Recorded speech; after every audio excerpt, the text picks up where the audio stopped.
On a freezing evening, a solitary man stood waiting for a bus at a dimly lit stop. A patrol car approached, its speed slowing to a menacing crawl. Scenes like this unfolded countless times across America, but this time the officer had chosen the wrong man. He believed he was apprehending just another anonymous suspect, vulnerable and without recourse. Little did he know that the man he was about to forcefully handcuff was one of the most formidable and high-ranking federal prosecutors in the entire district. This is the story of a wrongful arrest that shattered a badge and cost the city a staggering $4.7 million. Elias Thornton was a man who wielded power with precision. As the deputy chief of the Violent Crimes and Racketeering Section at the United States Attorney's Office for the District of Massachusetts, he had spent his evening meticulously dismantling a multi-million-dollar money laundering syndicate before a federal judge. His suit was perfectly pressed, his arguments razor-sharp, and his authority absolute. When he spoke, FBI special agents took careful notes. When he frowned, defense attorneys reconsidered their strategies. He was a man protected by the immense weight of the federal government, but even that power couldn't fix a dead alternator. That evening, deep in the subterranean parking garage of the federal courthouse, Elias turned the key in his usually reliable Audi A6, only to hear the rapid, agonizing clicking of a dead battery. He sighed, resting his forehead against the leather steering wheel. The day had been an exhausting marathon of cross-examinations and intense sidebar arguments. He was utterly drained. A tow truck would take hours. He decided to leave the car behind, walk a few blocks, and catch the bus the rest of the way to his home in Brookline. Before leaving the office, he had shed his professional armor. The tailored suit jacket, silk tie, and crisp dress shirt were carefully packed into his leather messenger bag. In their place, he wore a faded gray Harvard Law hoodie, dark sweatpants, and a black wool beanie pulled low against the biting wind. He looked nothing like the legal titan who had dominated the courtroom earlier. He looked like any other tired man trying to get home. The wind whipping off the Charles River was brutal and unrelenting.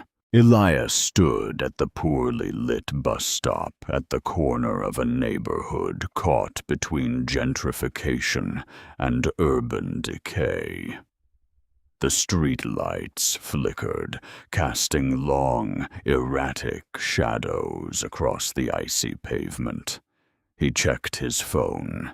The bus was running late. He shoved his hands deep into his hoodie pockets, shifting his weight from one foot to the other to stay warm, his breath forming clouds in the freezing air. A few blocks away, Officer Mason Holt was nursing lukewarm coffee and a sour mood. Holt was a veteran of the local police department, a man whose career had stalled at the rank of patrolman due to a long, quietly buried file of citizen complaints. He was cynical, restless, and deeply annoyed by the night's assignment. There had been a string of residential burglaries in the area in recent weeks. The suspect description, broadcast by dispatch, was frustratingly vague. The kind of broad net that invited sloppy policing. A black man, approximately 6 feet tall, wearing dark winter clothing. In a city of hundreds of thousands, on a night when the temperature was freezing, that description fit many men walking the streets. But Holt wasn't interested in nuance. He was looking for an arrest to get his lieutenant off his back. He turned his cruiser onto the avenue. The street was mostly empty, save for the occasional passing car and a lone figure standing by a bus shelter. Holt's eyes narrowed. He slowed the cruiser, the heavy tires crunching over patches of frozen slush. He took in the sight. A black man, tall, wearing a dark hoodie and a beanie, hands concealed in his pockets, standing in the shadows. To Elias Thornton, the approaching headlights were just a passing car. But as the vehicle decelerated, a blinding, high-intensity spotlight suddenly hit him square in the face. Elias squinted, raising a gloved hand to shield his eyes. The vehicle was a police interceptor. The engine idled with a low, menacing rumble. Elias felt a flicker of annoyance, but no fear. Why would he? He was a top-tier officer of the court. He assumed the officer was simply conducting a routine check, perhaps asking if he had seen anything suspicious. The driver's side door swung open. Officer Holt stepped out, his hand resting casually but purposefully on the butt of his holstered service weapon. The heavy thud of his boots on the asphalt broke the quiet of the night. "Hey!" Holt called out, his voice carrying the sharp edge of practiced authority. "Step out of the shelter. Keep your hands where I can see them." Elias didn't move immediately. He was processing the command, his brilliant legal mind automatically analyzing the interaction. This was a Terry stop, an investigative detention. Under the Fourth Amendment, the officer needed reasonable, articulable suspicion that a crime had been, was being, or was about to be committed. Standing at a bus stop was not a crime. I said, "Get your hands out of your pockets and step into the light," Holt barked, closing the distance. Elias slowly withdrew his hands, making sure his palms were open and empty. He stepped forward into the harsh glare of the spotlight. "Officer," Elias said, his voice calm, measured, and entirely devoid of the panic Holt was accustomed to hearing. "I'm just waiting for the bus. Is there a problem?" "I'll ask the questions," Holt snapped. He stopped a few feet away, shining his heavy mag light directly into Elias's eyes, despite the spotlight already illuminating the area. "What are you doing out here?" "I just told you. I'm waiting for the bus," Elias replied, his tone remaining even, though a deep, Simmering frustration began to take root in his chest. My car broke down downtown. You live around here in Brookline? Holt asked. Got any ID on you? Holt demanded. This was the pivot point, the moment where the law separated citizens from subjects. Elias knew the statutes perfectly. It was a stop and identify state, but only if the officer had reasonable suspicion of a crime. Elias was a black man in a hoodie, but he was also a man who had dedicated his life to upholding the Constitution. He decided to establish the legal baseline.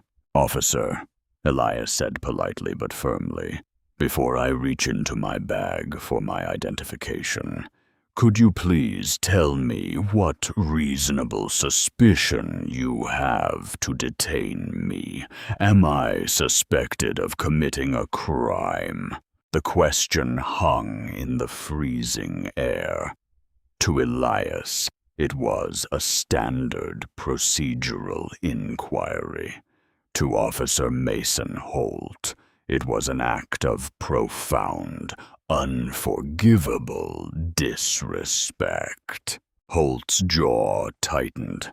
The subtle shift in the officer's body language was instantaneous.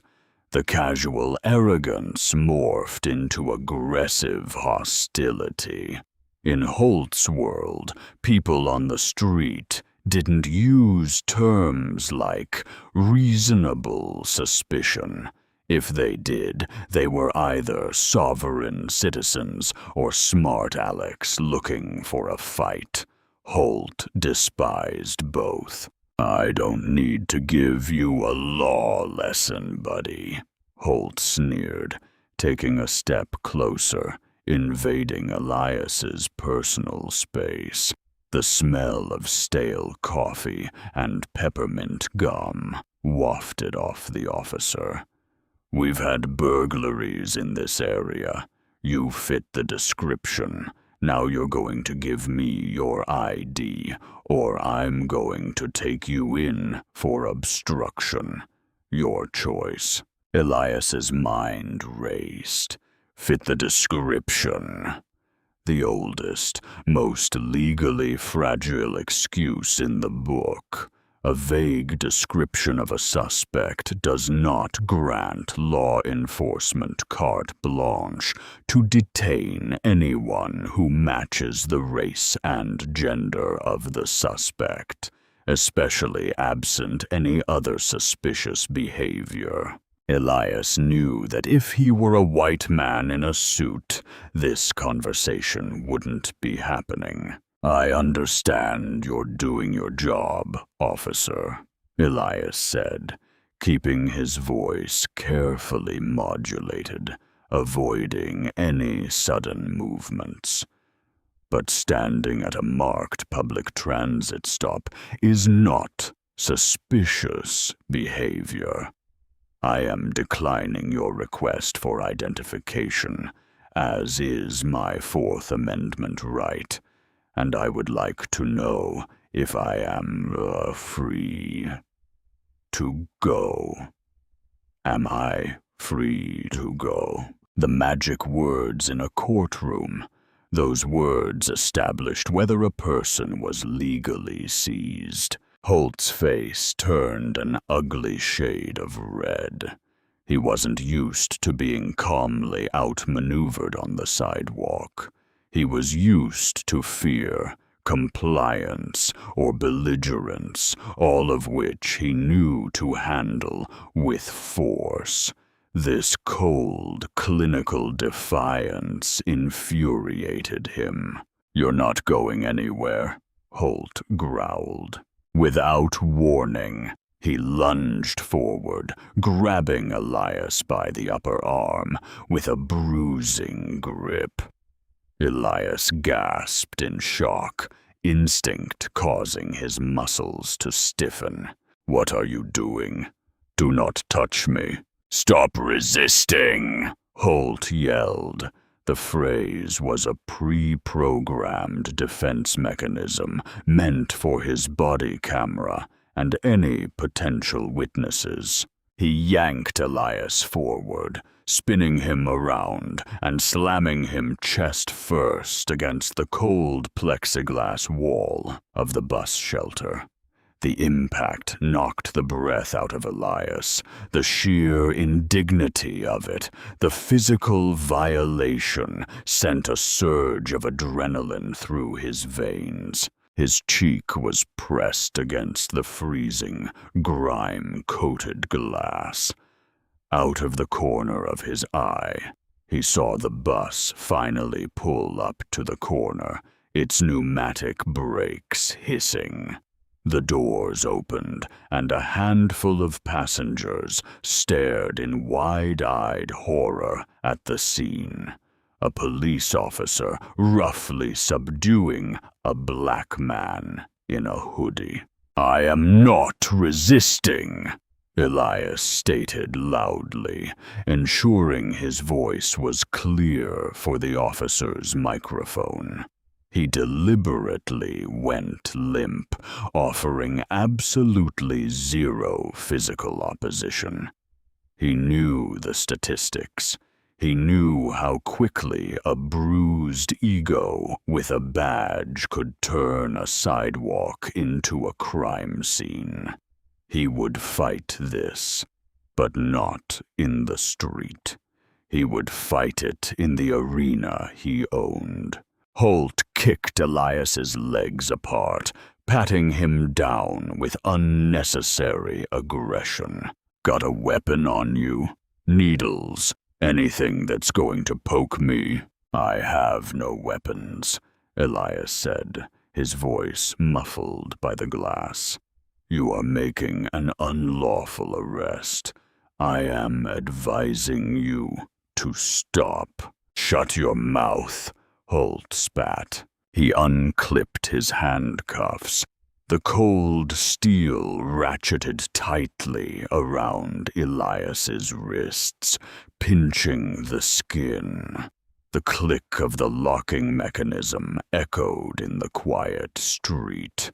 Elias Thornton, the man who had authorized the wiretaps of international drug lords, the man who had the direct cell phone number of the Attorney General of the United States, was now handcuffed like a common vagrant. Holt grabbed the thick leather strap of Elias's messenger bag, yanking it off his shoulder, and then marched him toward the cruiser. "You wanted a law lesson. How about a lesson in respect?" Holt muttered, opening the back door of the Interceptor. He placed a heavy hand on Elias's head and shoved him into the cramped, hard, plastic back seat. The door slammed shut, trapping Elias in the suffocating dark interior of the police car. It smelled of old sweat, vomit, and heavy industrial cleaner. He shifted his weight, the handcuffs biting into his wrists with every movement. Through the metal mesh of the partition, he watched Holt confidently stride to the driver's side, clearly proud of his proactive police work. Holt got in, picked up the radio microphone, and keyed it. "Dispatch, 14 Adam. I've got one in custody at 4th and Elm. Matches the description of the 459 suspect. He's being uncooperative, transporting to the 14th precinct for booking." "Copy that. 14 Adam." The dispatcher's voice crackled back. Holt looked at Elias through the rearview mirror, a smug, self-satisfied grin on his face. "Hope you didn't have any big plans tonight, counselor." Elias sat in the darkness, the shock beginning to wear off, replaced by a cold, calculating fury. He looked back at Holt's eyes in the mirror. "Officer," Elias said softly, his voice carrying the chilling certainty of a judge delivering a life sentence. "You have no idea what you've just done." Holt just laughed, threw the cruiser into drive, and sped off toward the station. The ride to the 14th District Precinct was a master class in psychological endurance. Holt took the turns sharply, deliberately tossing his handcuffed passenger back and forth across the slick plastic seat. Elias braced himself as best he could, refusing to give the officer the satisfaction of a complaint. Instead, Elias catalogued everything: the street names they passed, Holt's badge number, which he had memorized the second the spotlight hit him, the exact phrasing of Holt's threats. Elias's mind was a steel trap, building a federal civil rights lawsuit piece by meticulous piece. The cruiser pulled into the secure sally port of the precinct. The heavy steel garage doors rattled shut behind them. Holt hauled Elias out of the back seat by the chain of the handcuffs, a tactic that sent a sharp spike of pain through Elias's shoulders. "Walk," Holt commanded, pushing him through the heavy, reinforced doors and into the chaotic, fluorescent-lit booking area. The 14th District Precinct smelled exactly like desperation. It was a cacophony of ringing phones, shouting officers, and the low, defeated murmurs of the recently arrested. At the raised wooden booking desk sat Sergeant Raymond Porter, a tired, overweight desk sergeant who looked like he was counting the seconds until his pension kicked in. "What do we got?" Porter asked, not looking up from his computer monitor. "Caught our prowler from the heights," Holt announced proudly, bringing Elias to a halt in front of the desk. "Spotted him loitering at the bus stop on Elm, matched the description to a T. Refused to ID. Got mouthy, tried to hit me with a bunch of constitutional nonsense. I'm writing him up for obstruction and resisting, and we can let the detectives see if they can tie him to the break-ins." Porter sighed, finally looking up. He took in Elias's appearance, the beanie, the hoodie, the handcuffs. "All right, put him on the wall. Empty your pockets, buddy."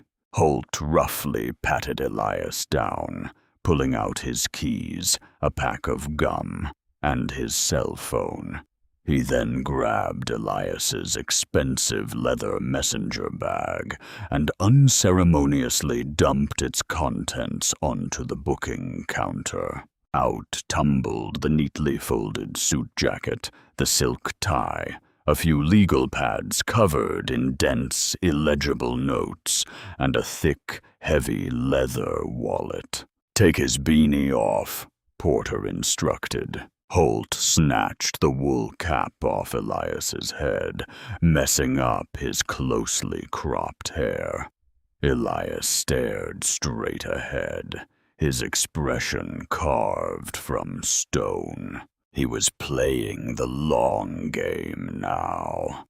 If he screamed and shouted about who he was, they would accuse him of trying to use his position to escape a lawful arrest. No, Elias was going to let the system they abused so freely crush them under its own weight. "Name?" Porter asked, fingers hovering over the keyboard. Elias remained silent. "Hey!" Holt barked, slapping the back of Elias's head with a casual, degrading strike. "The sergeant asked you a question." Elias slowly turned his head to look at Holt. The intensity in Elias's eyes was so profound, though utterly devoid of fear, that Holt unconsciously took a half-step back. "I am invoking my right to remain silent," Elias said clearly to Sergeant Porter. "I will not answer any questions. I want my phone call." Porter rolled his eyes. Another amateur lawyer. "Fine. Put him in holding cell 3. I'll log his property." Holt grabbed Elias's arm and led him away from the desk, down a dingy, green-tiled hallway. He shoved Elias into a cramped, foul-smelling cell containing a metal bench and a lidless toilet, uncuffed him through the bars, and slammed the heavy iron door shut. The deadbolt echoed with a final metallic clang. "Get comfortable," Holt sneered through the bars. "You're going to be here a while." Elias rubbed his raw, red wrists. He sat down on the cold metal bench, closed his eyes, and began to wait. Back at the booking desk, Sergeant Porter was annoyed. He hated logging property for uncooperative suspects. It meant more paperwork. He began sorting through the items scattered on the counter. He catalogued the cell phone, noting it was a high-end model. He logged the keys. He picked up the suit jacket, his fingers brushing against the luxurious fabric. Weird clothes for a burglar to be carrying around, Porter thought vaguely, but didn't dwell on it. Finally, he picked up the heavy leather wallet. It wasn't a standard bifold. It was thicker, secured with a small brass snap.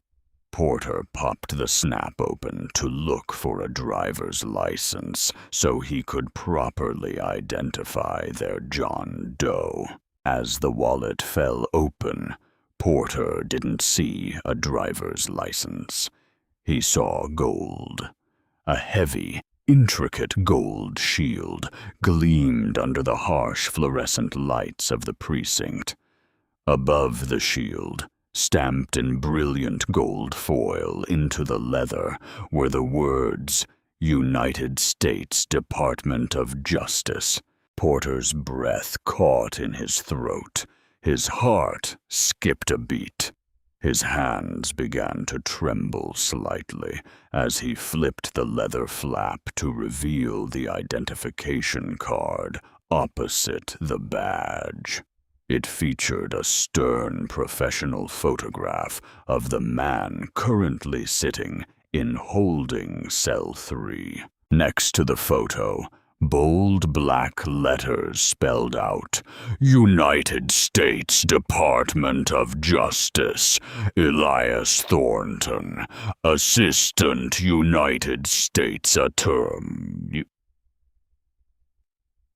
Deputy Chief, Violent Crimes Section." The color completely drained from Sergeant Porter's face. A cold sweat broke out across his forehead. He stared at the ID as if it were a live hand grenade with the pin pulled. Assistant United States attorneys were the apex predators of the legal food chain. They didn't just prosecute criminals. They prosecuted police departments. They handled civil rights violations.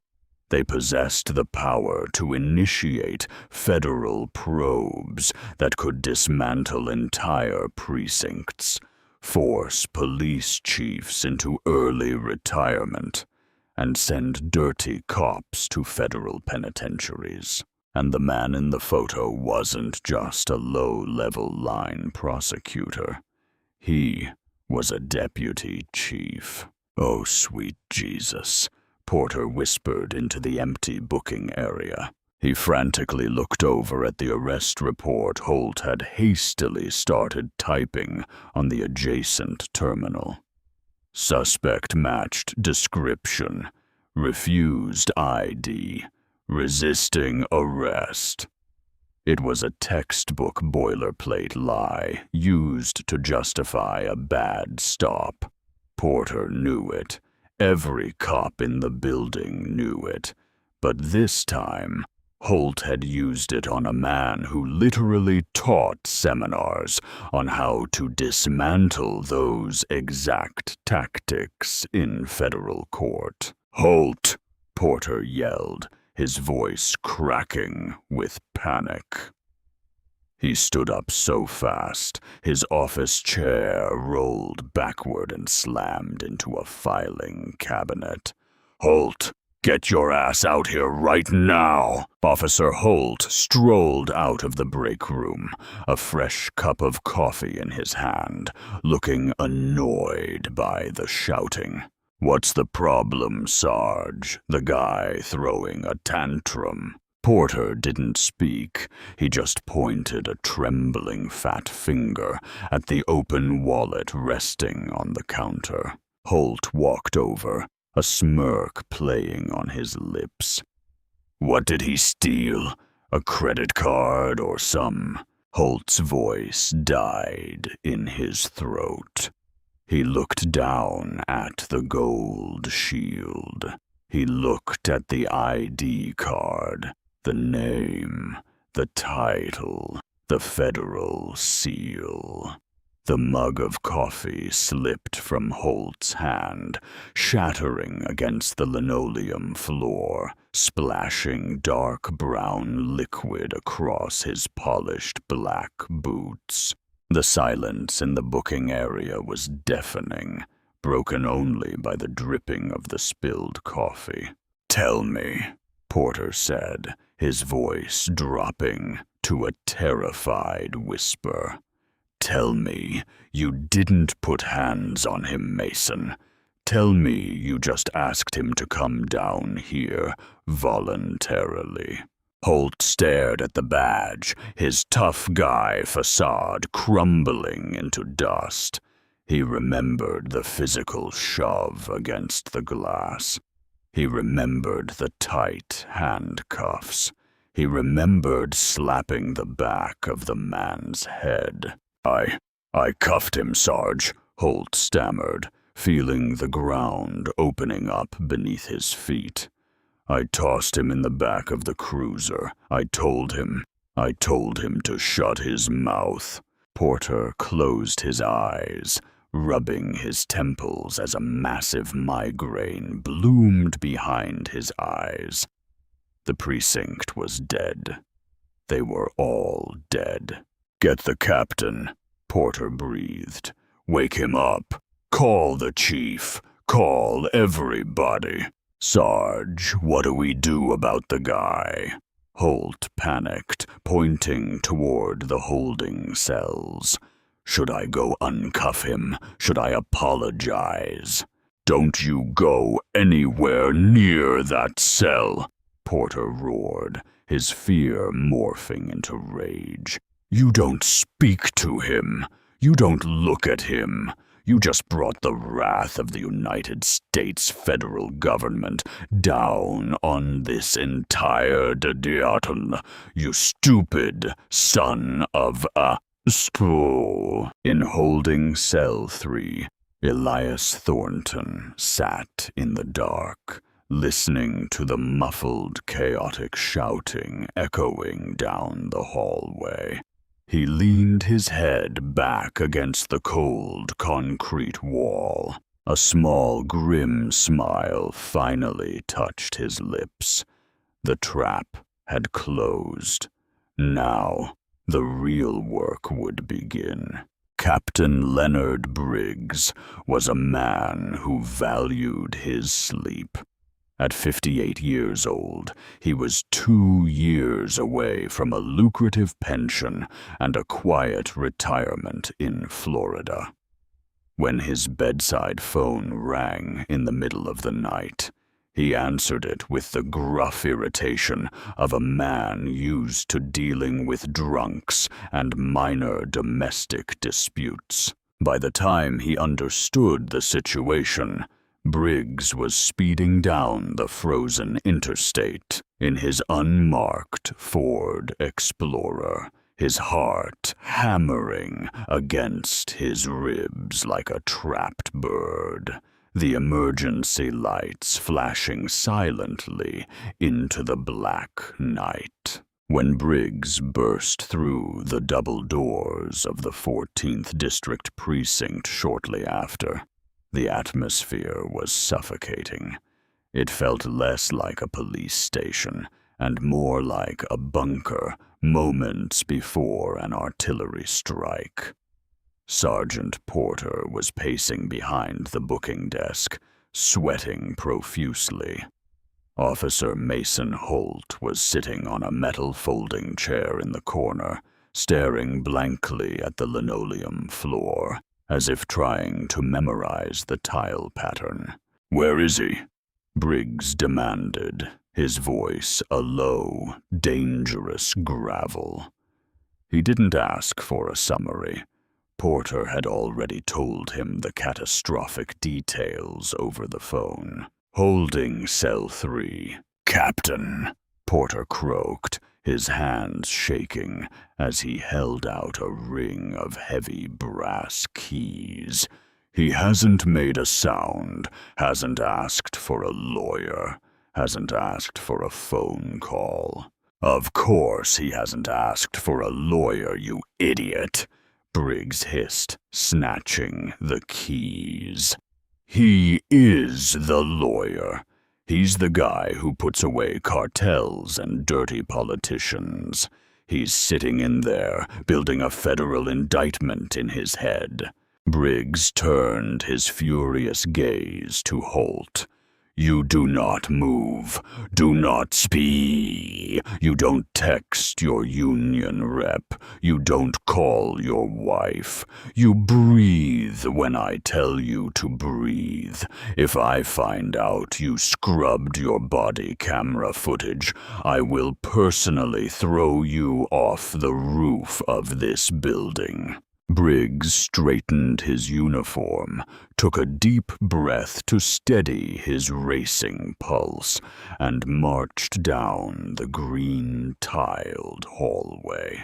The air grew colder the closer he got to the cells. He stopped in front of cell 3. Through the rusted iron bars, he saw Elias Thornton.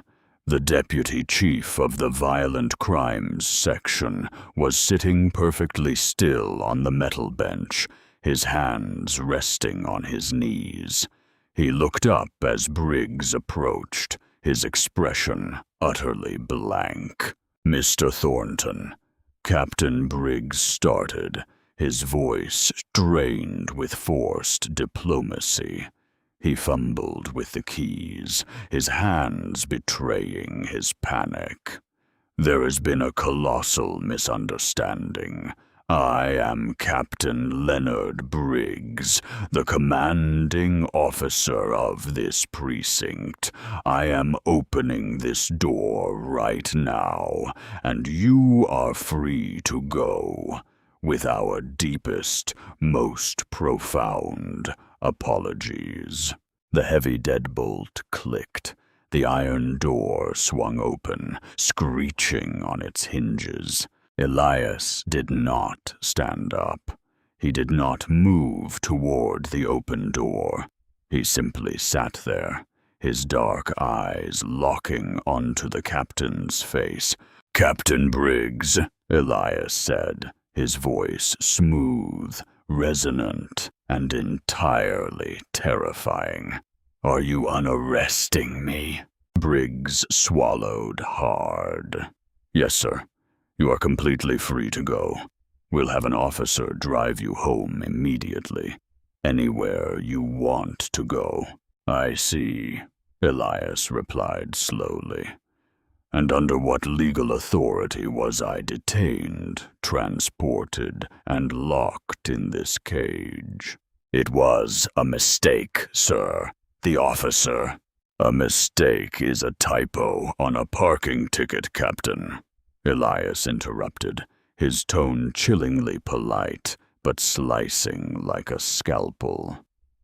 "What your officer engaged in was an unlawful seizure under the Fourth Amendment, a deprivation of my civil rights under color of law in violation of 18 U.S.C. Section 242, and felony battery. He detained me without reasonable suspicion, arrested me without probable cause, and physically assaulted me because I asked him to articulate his legal reasoning." Briggs wiped the sweat from his brow. "Mr. Thornton, please, let's step into my office. We can get you some coffee, get your belongings." "I am not stepping into your office, Captain," Elias said, finally standing up. He stepped into the light of the hallway, and Briggs winced as he saw the angry red indentations on Elias's wrists where the cuffs had bitten into the skin, and a faint red bruise forming on his left cheek from the bus shelter glass. "I want my release processed, officially," Elias commanded, stepping into the corridor. "I want a copy of the booking sheet showing the time I was brought in. I want the property receipt. I want the CAD dispatch log for the initial stop. And I want the badge number of the officer who assaulted me. I will not be slipping quietly out the back door so your department can sweep this under the rug." Briggs knew he was cornered. Complying meant handing over the exact documentation Elias would use to crucify them in civil court. Refusing meant escalating an already radioactive situation with a federal prosecutor. "Of course, sir," Briggs conceded, his shoulders slumping in defeat. "I'll have the desk sergeant prepare the paperwork immediately." Minutes later, Elias stood at the booking desk. He methodically dressed himself, slipping into his suit jacket, adjusting his collar, and placing his gold badge back into his leather bag. The transformation was striking.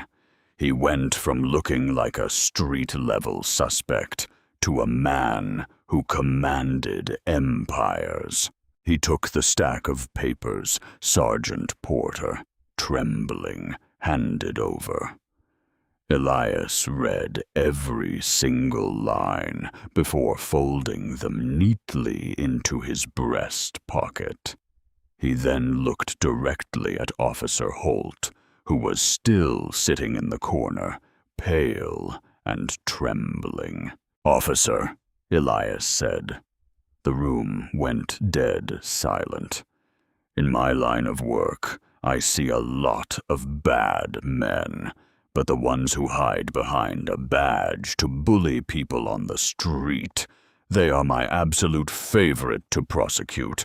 Get a very good lawyer." Without another word, Elias Thornton turned and walked out the front doors of the precinct, disappearing into the freezing night. The following morning, the sun rose over a city blissfully unaware of the legal earthquake that was about to hit.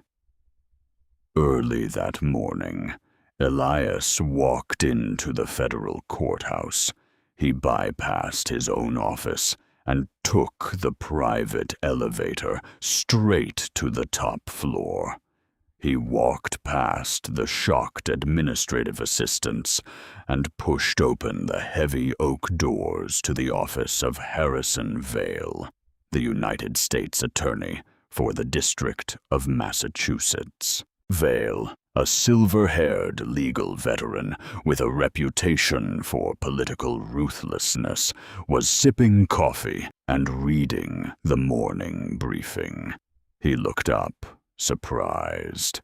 "Elias, you look like you went 10 rounds with a freight train. What happened to your face?" Elias dropped his leather messenger bag onto Vale's mahogany desk.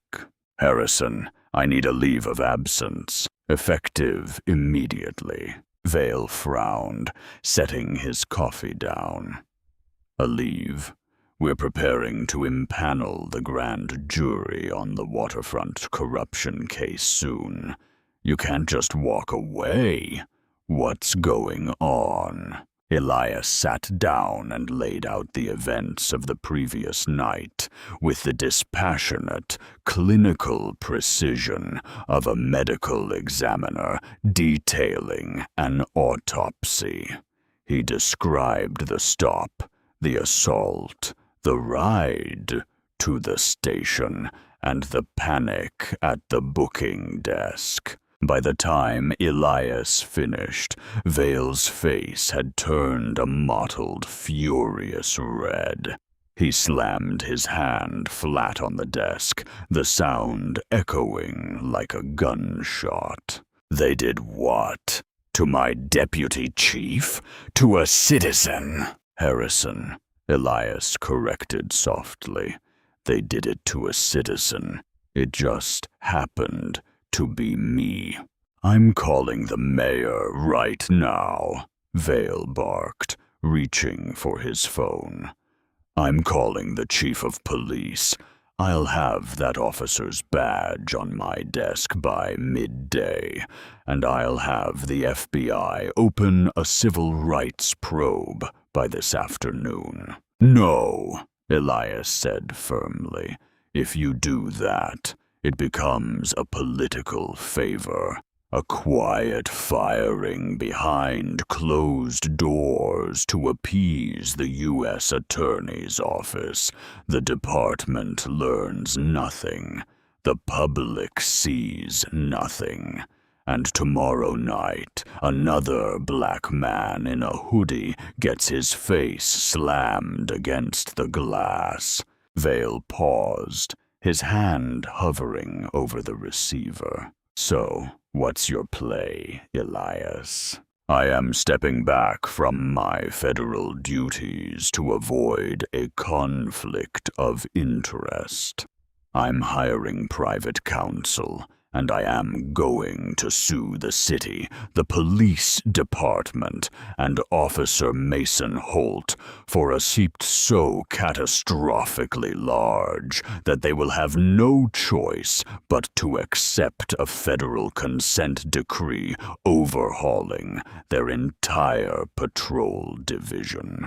Vale leaned back in his leather chair, a slow, predatory smile spreading across his face. "Who are you hiring?" Hours later, Elias was sitting in the sleek, glass-walled conference room of Dominic Shaw. Shaw was the most feared civil rights attorney on the eastern seaboard, a man who had extracted hundreds of millions of dollars from corrupt municipalities and possessed a theatrical flair for media warfare. "They messed up, Elias. They messed up on a biblical scale," Shaw said, pacing the length of the conference room, energized by the details. We hit them with a 42 U.S.C. Section 1983 lawsuit. We claim false arrest, excessive force, malicious prosecution, and intentional infliction of emotional distress. I want the systemic issues addressed, Dominic, Elias warned. This isn't just about a payout. Holt was confident. He didn't think twice about lying on the arrest report. That means he's done it 100 times before, and his supervisors have signed off on it 100 times. We will rip their internal affairs records wide open during discovery, Shaw promised. But the police department wasn't going to roll over and die. Within days, whispers began leaking to the local press, orchestrated by the aggressive local police union. Anonymous sources claimed that Elias was acting erratically, that he matched the description of a violent felon, and that the physical force used was minimal and within department guidelines. They were trying to control the narrative. They claimed Holt's body camera had malfunctioned during the initial encounter, a convenient, predictable lie. They didn't know Elias was already 3 steps ahead. The very next day, while the police department was frantically trying to get their story straight, Elias had quietly hired a private investigator to execute a preservation letter to the Massachusetts Bay Transportation Authority. The police forgot about the bus. When the bus had pulled up to the stop, its high-definition forward-facing security camera had a perfectly clear, brightly lit view of the entire bus shelter. A week after the arrest, Dominic Shaw held a press conference on the steps of the federal courthouse. Every major news network was present. Microphones bristled on the podium.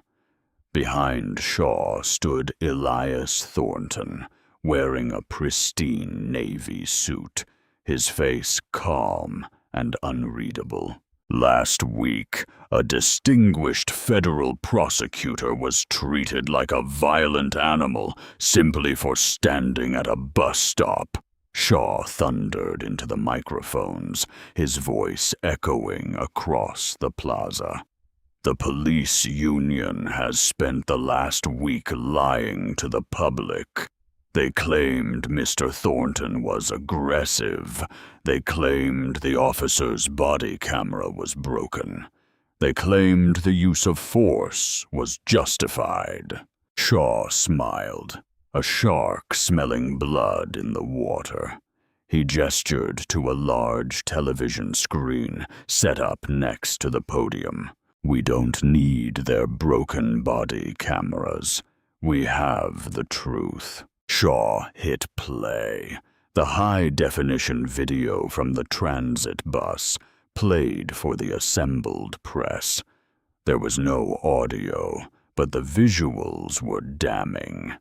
It showed Elias standing peacefully, hands visible. It showed Holt lunging unprovoked. It showed the brutal, violent slam into the glass. It showed absolute compliance from Elias and total unchecked aggression from the officer. Gasps rippled through the press corps.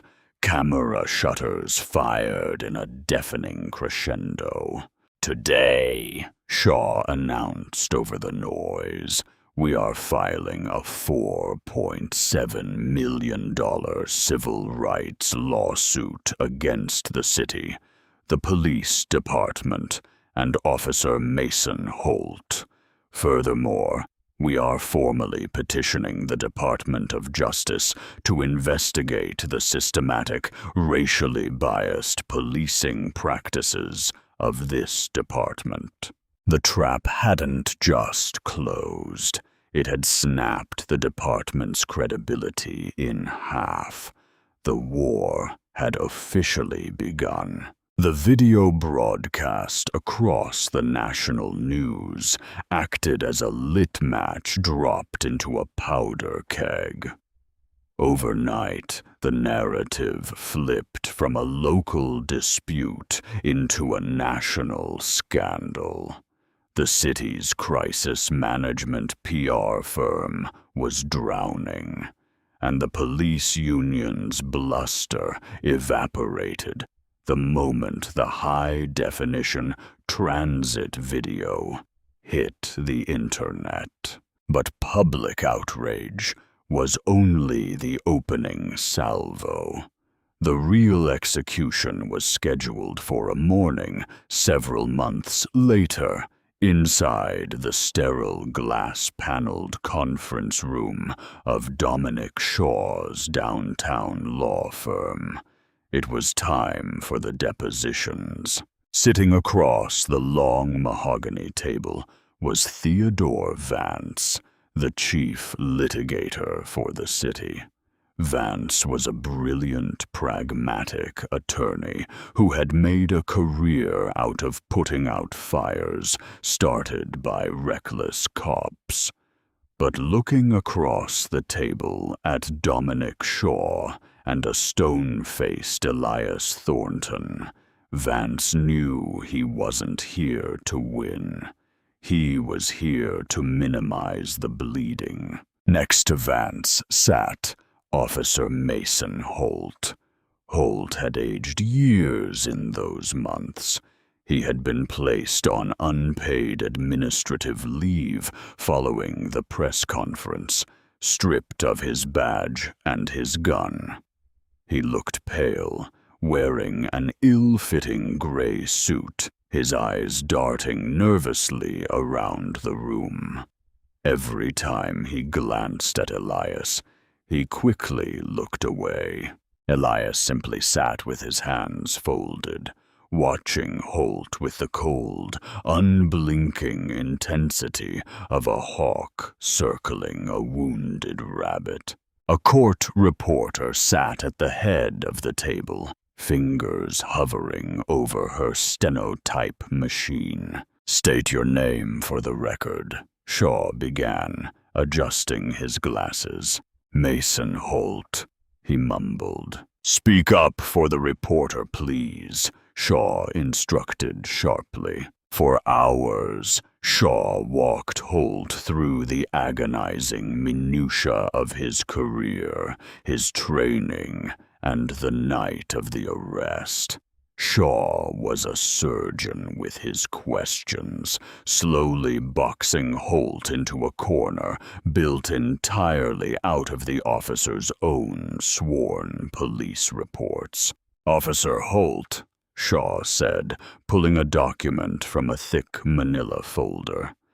"In your official arrest report, you stated that you approached Mr. Thornton because he perfectly matched the description of a suspect wanted for a string of residential burglaries in the area. Is that correct?" "Yes," Holt answered defensively.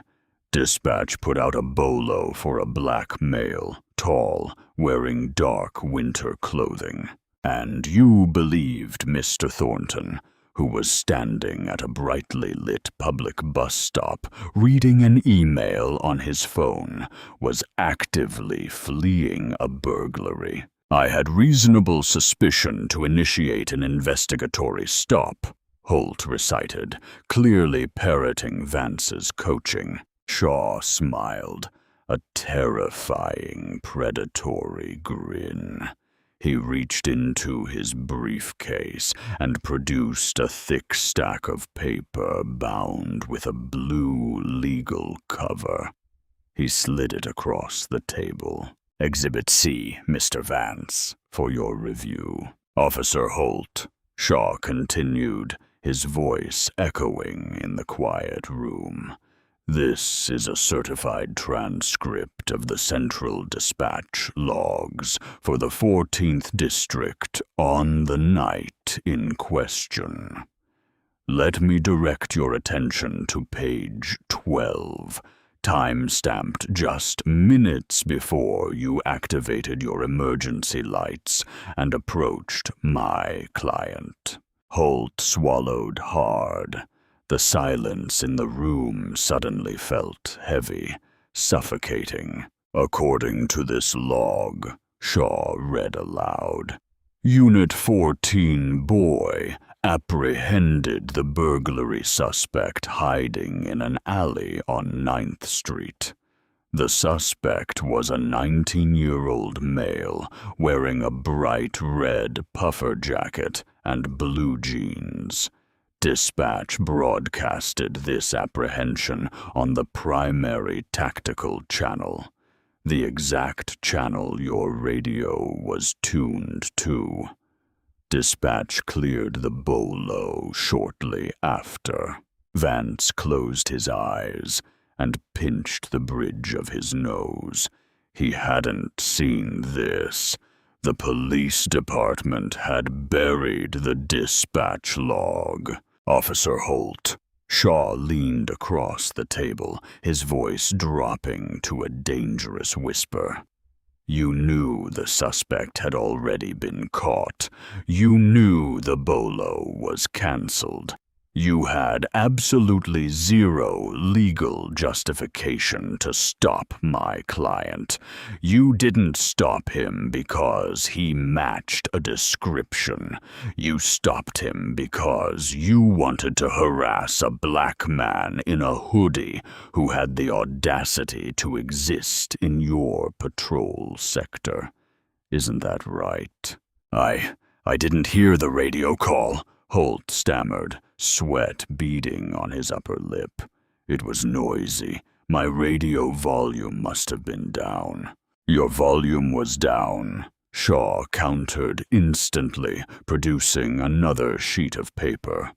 "Then how did you respond to a status check from dispatch shortly after on that exact same channel? You acknowledged the apprehension of the suspect, Officer Holt. I have the audio recording." Holt's face drained of all color. He looked at Vance for help, but the city attorney was staring a hole through the mahogany table. "Let's move on to the body camera," Shaw said relentlessly. "You claimed in your sworn internal affairs statement that your Axon body camera malfunctioned during the physical altercation, that it shorted out due to the cold.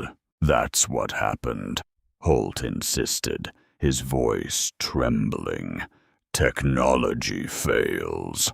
Elias Thornton finally shifted in his seat. He leaned forward, locking eyes with Holt. The sheer contempt in Elias's gaze made Holt physically shrink in his chair. "Officer Holt," Shaw said, "we subpoenaed the metadata logs directly from Axon Enterprises, the manufacturer of your camera. Exhibit D. According to the internal software audit, the camera did not short out. The camera did not experience a battery failure. Moments before you stepped out of your cruiser to assault my client, the camera was manually powered down. The power button was held for 3 seconds until the unit disengaged. A collective gasp seemed to suck the air out of the room. Spoliation of evidence, intentional destruction. It wasn't just a civil rights violation anymore. It was a federal crime. "You turned it off," Shaw stated, not asking a question. "You turned it off because you knew exactly what you were about to do.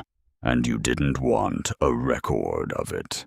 You just didn't count on the MBTA bus arriving right on time." "Objection," Vance interrupted weakly, though he knew it was pointless in a deposition. "Counsel is badgering the witness." "I'm finished," Shaw said, slamming the folder shut. "Mr. Vance, I suggest we take a brief recess. I believe you and your client have some very difficult realities to discuss." As Shaw and Elias stood up to leave the room, Elias paused by the door. He looked back at Holt, who was now trembling uncontrollably. His career, his freedom, and his life reduced to ash in the span of minutes. "I told you," Elias said softly, his voice cutting through the tension like glass. "You had no idea what you had done. The collapse of the city's defense was absolute and spectacular." Shortly after the deposition, Mayor Clifford Bennett personally requested an emergency mediation session.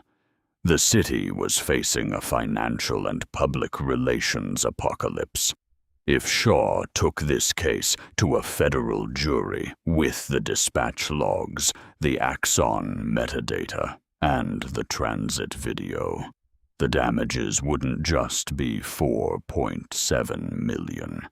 A jury would award far more just to punish the department.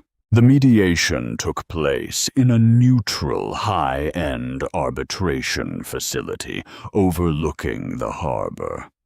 Mayor Bennett, Chief of Police Stanley Reed, and Theodore Vance sat on one side. Elias and Dominic Shaw sat on the other. The mayor looked exhausted. "Mr. Thornton, Mr. Shaw, the city is prepared to admit fault. What happened to you was a disgrace.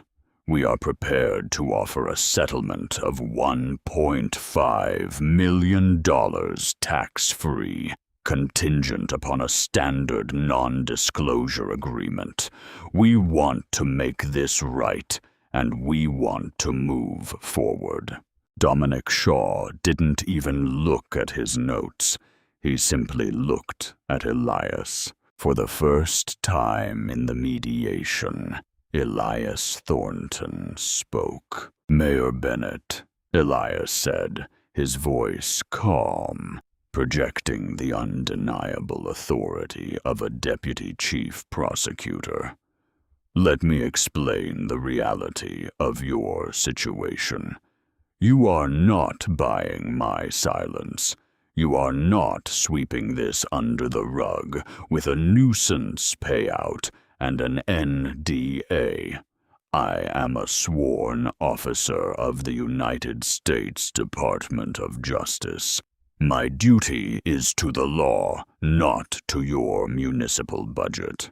Elias slid a single sheet of paper across the table. "These are my terms.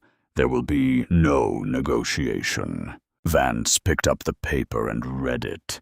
His eyes widened. "First," Elias continued, "the financial compensation will be exactly $4.7 million, not a penny less. Second, Officer Mason Holt will be terminated immediately with cause, completely severing his right to a municipal pension. Third, Captain Leonard Briggs and Sergeant Raymond Porter will be forced into early retirement for failure to supervise and falsification of public records." The police chief shifted uncomfortably.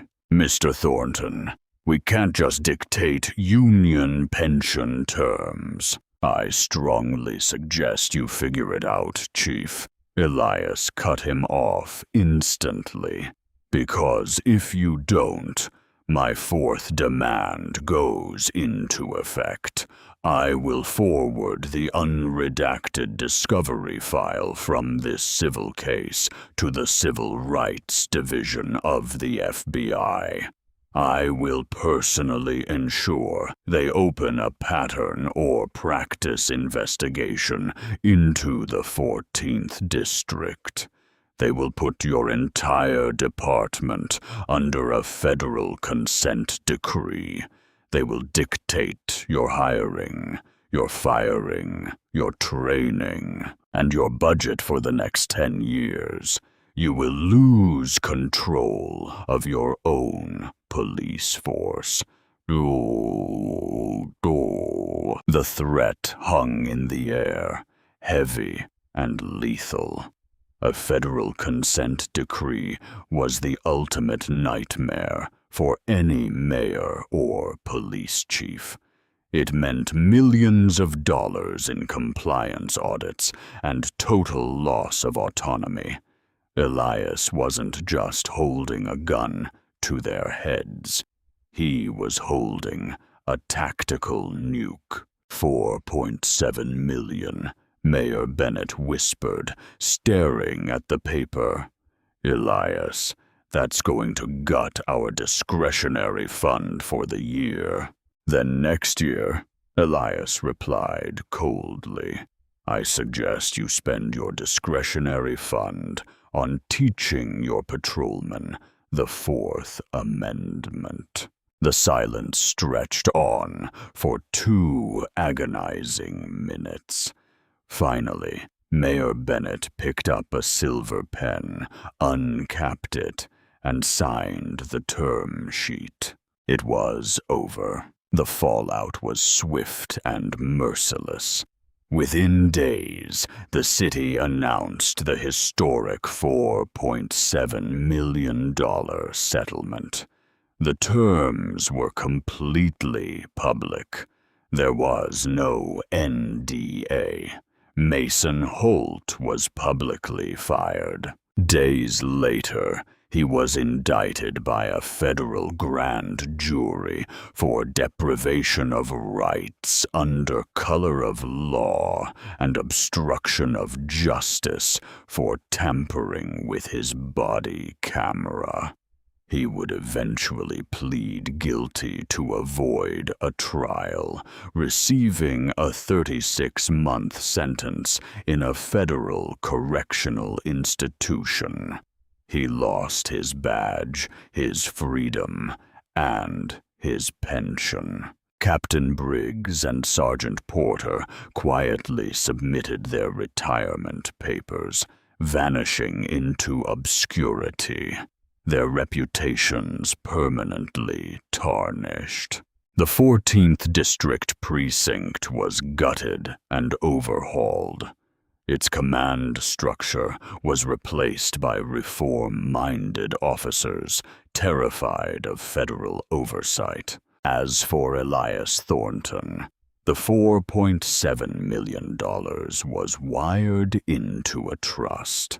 He donated $2 million to a legal defense fund dedicated to providing high-powered representation for marginalized citizens who were victims of police brutality.